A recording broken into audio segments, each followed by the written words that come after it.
Bangladesh আন্তঃজেলা truck চালক union silo শাখার নির্বাচনে সাধারণ সম্পাদক পদপ্রার্থী মোক্তার হোসেন আনুষ্ঠানিকভাবে তার মনোনয়নপত্র জমা দিয়েছেন এবং তিনি নির্বাচনী লড়াইয়ের জন্য প্রস্তুতি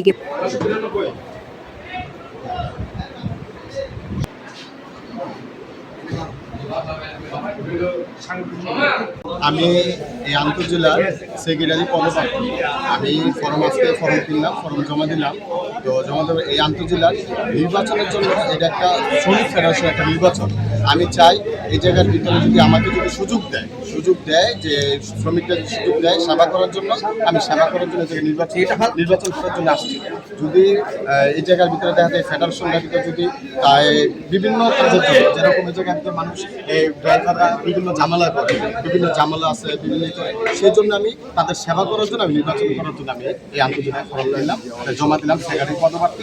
যদি আপনাদের যদি ভালো মনে হয় আমাকে, তাহলে আমাকে নির্বাচিত করবেন। আর যদি মনে করেন না আপনাদের সেবা করতে পারবো না, তাহলে তো তাদের আমার কোনো দুঃখ নাই, ব্যথা নাই। আসসালামু আলাইকুম। সবাই চেষ্টা করুন, দোয়া চাই আপনাদের কাছ থেকে, সুযোগ দেওয়ার জন্য আল্লাহ যাতে আমাকে নির্বাচিত করে সেই ব্যবস্থা আপনাদের কাছে দোয়া চাই।